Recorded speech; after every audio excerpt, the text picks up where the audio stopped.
No verão de 1974, a seleção italiana viajou para a Alemanha Ocidental como vice-campeã da Copa do Mundo. Em suas bagagens, carregavam não apenas suas chuteiras e o orgulho da Azzurra, mas também as esperanças de toda uma nação ansiosa para reafirmar sua posição. Era uma geração de jogadores extremamente talentosos que havia elevado a arte de defender o catenaccio ao patamar de legado, combinada com um toque de ousadia no ataque. O elenco daquele ano era uma mistura do crepúsculo da ilustre geração do México de 70 e do alvorecer de jovens ambiciosos.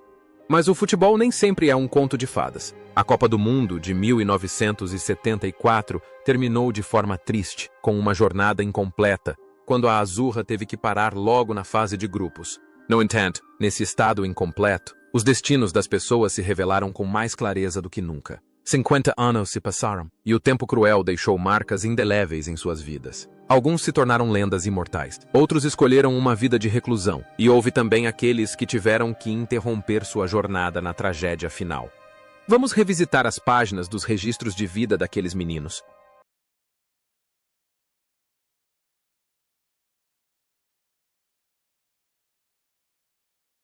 Benetti, então com 28 anos, era a personificação da força e da resistência no meio-campo. Se a seleção italiana precisava de alguém para sufocar o ímpeto do adversário, era ele. Com seu estilo de jogo de aço, entradas duras que por vezes ofuscavam sua técnica pessoal. Benetti era a rocha que todo craque adversário temia. Ele jogou os 270 minutos completos do torneio daquele ano, os pulmões incansáveis, mantendo a respiração de uma equipe que demonstrava sinais de cansaço.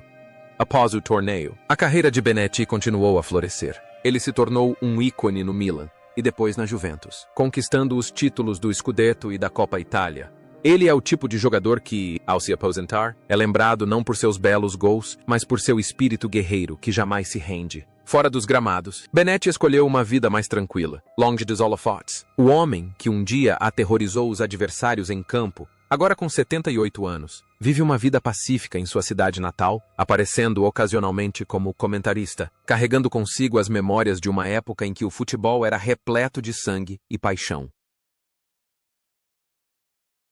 O inteligente Fábio Capello jogava ao lado do destemido Benetti. Em 1974, aos 27 anos, ele já era um meio-campista central com um apurado senso tático. Capello jogava mais com a cabeça do que com os pés, e seu gol de consolação contra a Polônia naquele ano foi uma prova de seu excelente posicionamento e leitura de jogo. Embora a Itália tenha perdido, Capello já havia demonstrado que era o futuro do futebol italiano.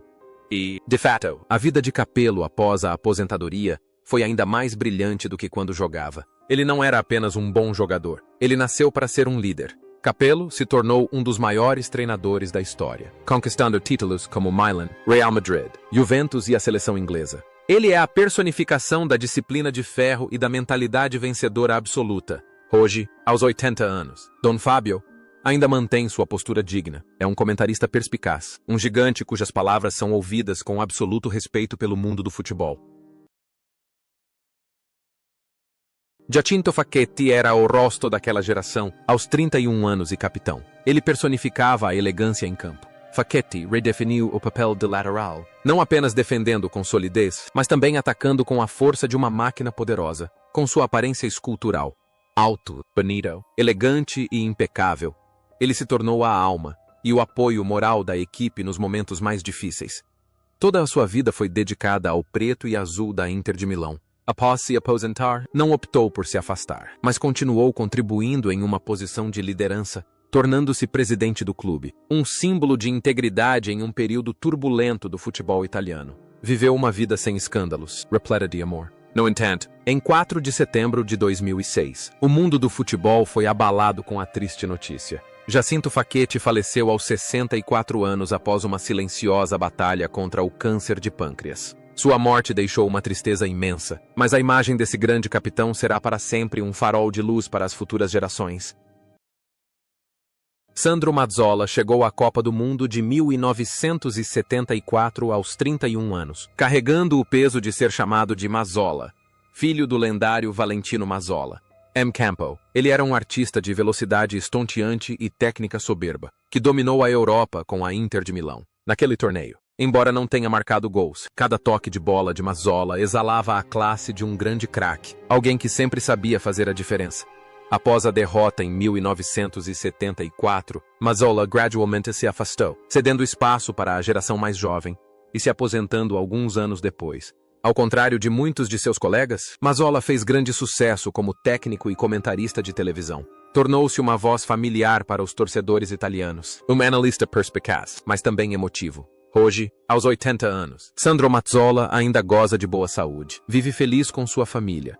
E seu legado não se resume apenas aos troféus, mas ao fato de ter superado a sombra gigantesca de seu pai para escrever sua própria lenda.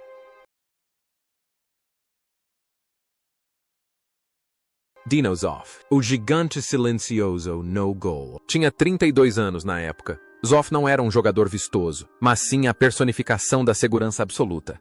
Com seu semblante estoico e intensa concentração, Zoff era a última linha de defesa, transmitindo tranquilidade aos seus companheiros de equipe. Sua atuação em 1974, embora não tenha sido suficiente para salvar a Itália, foi um trampolim para uma jornada extraordinária que viria a seguir.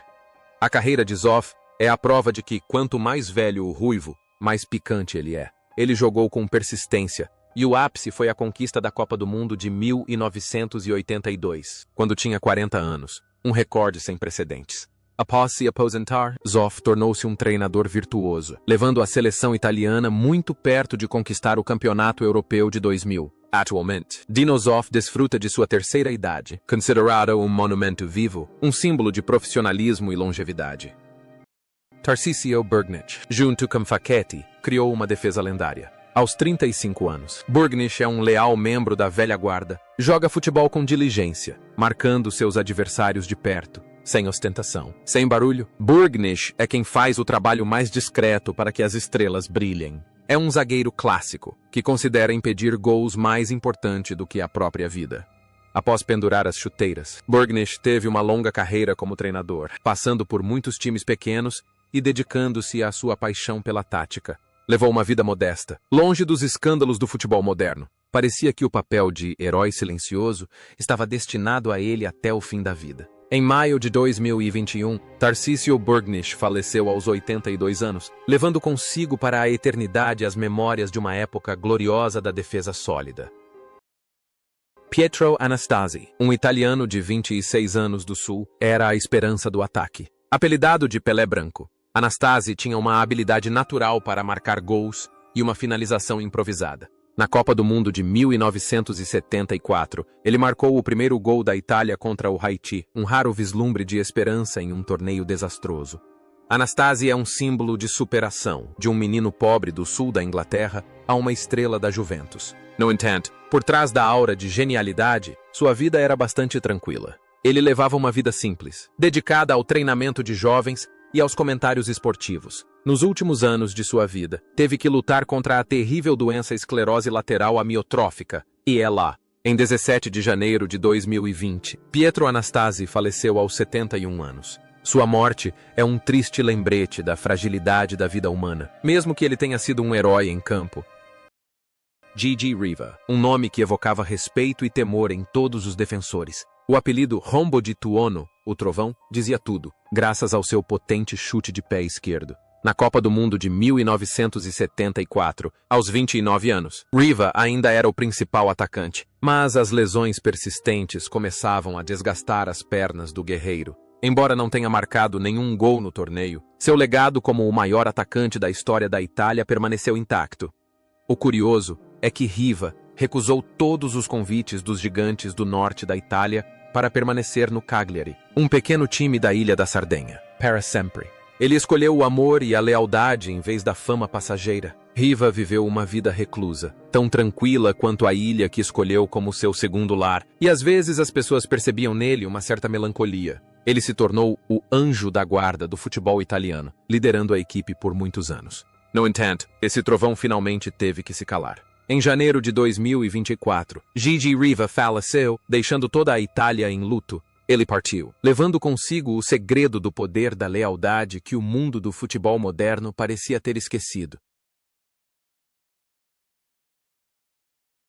Gianni Rivera, o primeiro italiano a ganhar a Bola de Ouro europeia. Chegou à Alemanha aos 30 anos. Ele era um símbolo de beleza, criatividade e passes precisos. No entanto, a Copa do Mundo de 1974 também foi marcada pelo uso inconsistente de jogadores, com Rivera frequentemente no banco de reservas ou sendo substituído. Seu gol contra o Haiti foi uma prova de seu gênio, apesar de ter sido subutilizado.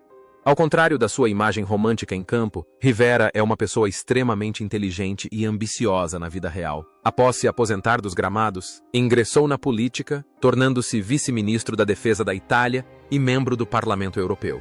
Ele é a prova de que jogadores de futebol não sabem apenas jogar futebol. Atualmente, aos 81 anos, Rivera ainda mantém sua elegância. É uma figura de grande influência na sociedade e continua a contribuir com sua inteligência para o país de uma maneira completamente diferente.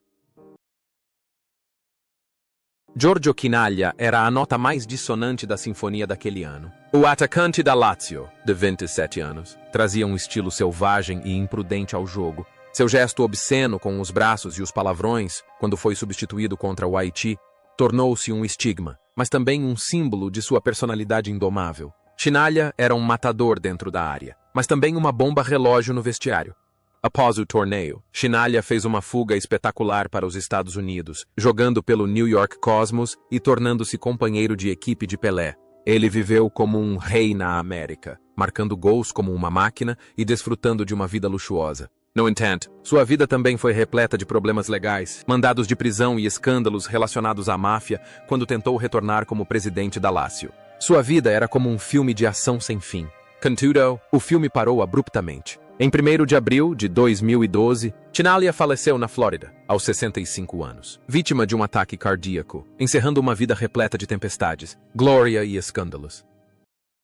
Roberto Boninsegna era um centroavante clássico, apelidado de Bonimba, famoso por sua capacidade de pressão na área, força nos desarmes e finalização fulminante. Aos 30 anos, o jogador nascido em 1943 viajou para a Alemanha para disputar a Copa do Mundo de 1974, com a aura de herói da Copa de 1970, onde marcou na final contra o Brasil. Naquela época, Boninsegna era um famoso matador na área pela Inter de Milão, mas o torneio de 1974 se tornou um capítulo triste em sua carreira. Ele jogou apenas 45 minutos na partida contra a Polônia, e sua substituição no meio do jogo sinalizou uma mudança geracional. À medida que seu estilo de jogo baseado na força física gradualmente cedeu lugar a novos cálculos táticos, mas a vida de Boninsegna não parou por aí. 2 anos depois, um terremoto aconteceu. Ele foi vendido pela Inter para a arquirrival Juventus em troca de Pietro Anastasi. Fora dos gramados, Boninsegna escolheu a vida de um observador exigente, porém apaixonado. Trabalhou como diretor técnico e treinador de jovens, mas o que as pessoas mais lembram de Bonimba é sua personalidade direta e intransigente, assim como seu estilo de jogo. Ele não tem medo de criticar o futebol moderno pela falta de verdadeiros camisas 9. Sua vida privada é bastante reservada. Ele encontra alegria em hobbies elegantes e na família, longe de escândalos barulhentos. Parece que a força e a dureza demonstradas em campo se refletiram em sua vida, transformando-o em um monumento espinhoso, porém respeitável. Hoje, aos 81 anos, Roberto Boninsegna ainda vive com saúde em Mantua. Ele continua sendo um velho durão, uma testemunha histórica sempre pronta para contar histórias heróicas de uma época em que o futebol era uma batalha de homens de verdade.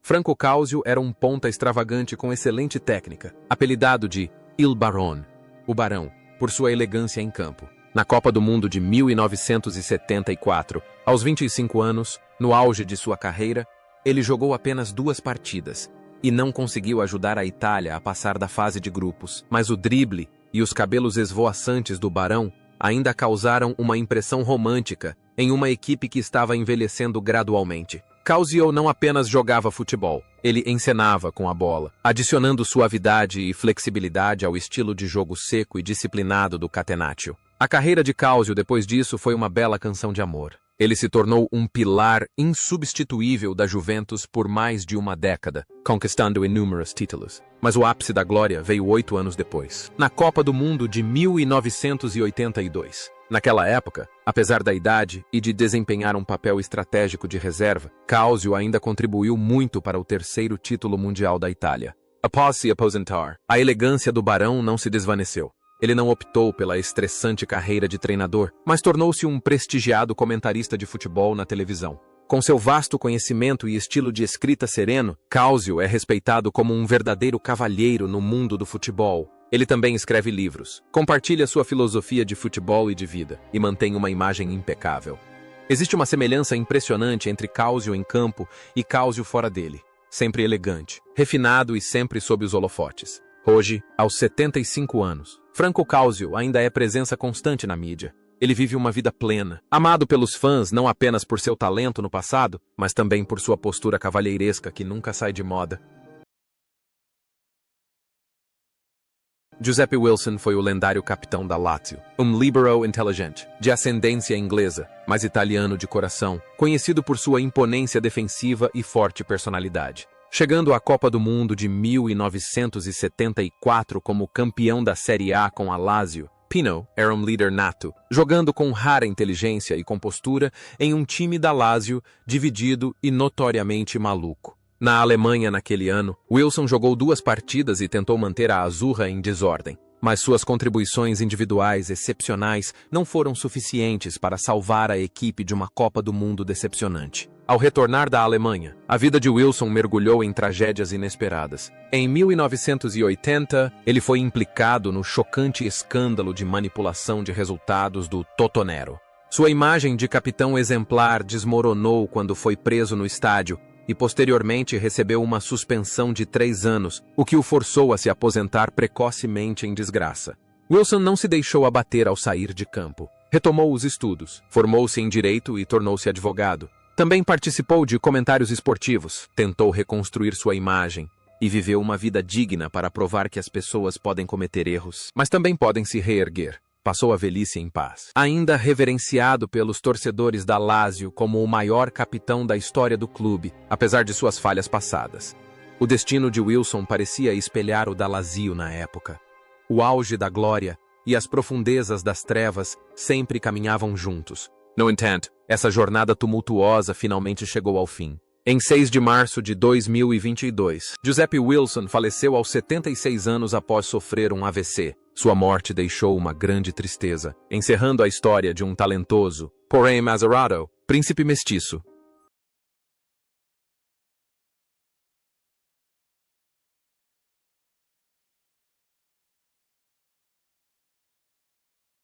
Francesco Morini, aos 29 anos, o zagueiro implacável da Juventus, emergiu como uma rocha silenciosa na defesa, apelidado de Morgan, em referência a um pirata, pela maneira como perseguia e sufocava cada suspiro do atacante adversário. Nascido em 1944, Morini não precisava de palavras rebuscadas para deixar sua marca. Seu estilo de jogo feroz, persistente e intransigente falava por si só. Na memória daqueles que o viram jogar, Morini sempre foi a imagem da tenacidade e da dureza.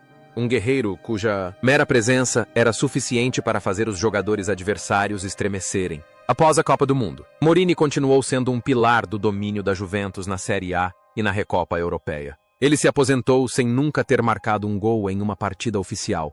Um recorde curioso, mas motivo de orgulho para um zagueiro clássico e implacável. Depois de pendurar as chuteiras, Morini não optou por se tornar treinador. Com sua inteligência e perspicácia, a vida pessoal de Morini é muito reservada. Ele é um homem de família, um empresário de sucesso e mantém relações próximas com seus ex-companheiros de equipe. As pessoas frequentemente o veem com um sorriso gentil, completamente oposto à sua expressão assassina em campo. Ele é a prova de que aqueles que realizam o trabalho mais silencioso são, muitas vezes, os que possuem as almas mais profundas. No entanto, as leis do nascimento, envelhecimento, doença e morte não poupam ninguém, nem mesmo os mais resilientes piratas. Em 31 de agosto de 2021, Francesco Morini faleceu tranquilamente aos 77 anos. Sua partida não foi alardeada, mas deixou um grande vazio na Juventus, onde dedicou sua juventude a proteger o gol e o resto de sua vida a construir a equipe.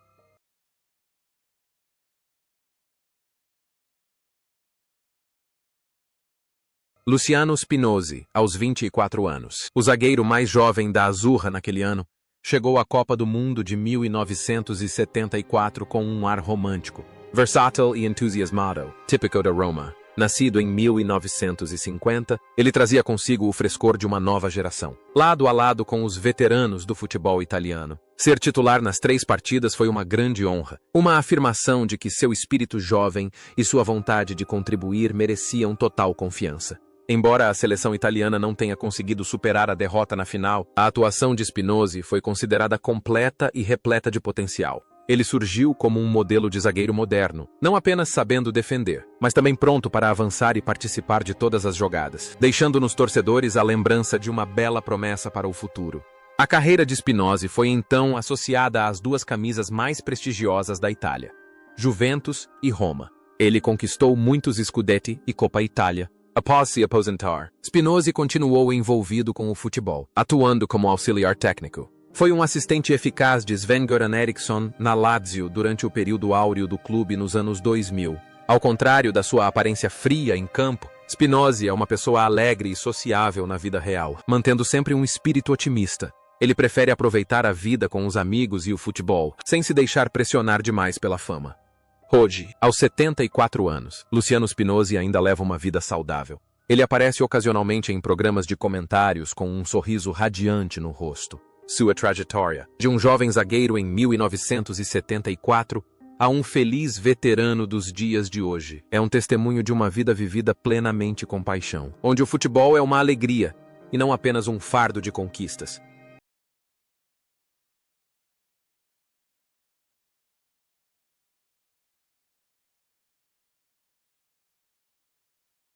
Paolo Pulici.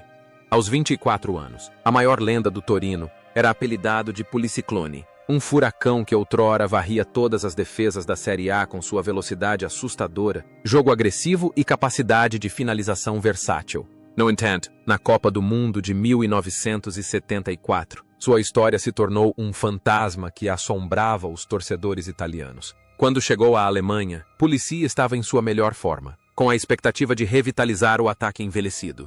Ironicamente, o técnico Valcareggi não o utilizou sequer um minuto. Do banco de reservas, Pulici assistiu silenciosamente a jogadores mais experientes, como Riva e Chinaglia, lutarem para encontrar o caminho do gol, enquanto suas pernas jovens ansiavam por entrar em campo. Essa ausência completa não foi apenas uma queixa pessoal para Pulici, mas também uma grande interrogação no coração de todos aqueles que ansiavam por um ataque italiano mais impetuoso. Sem se deixar abater pela decepção da Copa do Mundo, Pulici retornou à Itália e transformou sua raiva em força. Ele se tornou a alma do triunfo histórico do Torino.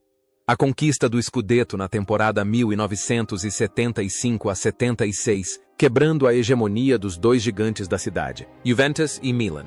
Pulici foi o artilheiro da Série A 3 vezes, uma conquista extraordinária. Ele era mais do que um jogador, era um símbolo do espírito granata. A camisa do Torino, com sua cor de noz de Betel, tenaz, aguerrido e absolutamente leal. Ao se aposentar dos holofotes, Pulici escolheu um caminho completamente diferente de seus colegas glamourosos. Recusou cargos de alta gerência ou de comentarista para se tornar treinador da equipe juvenil de um clube amador.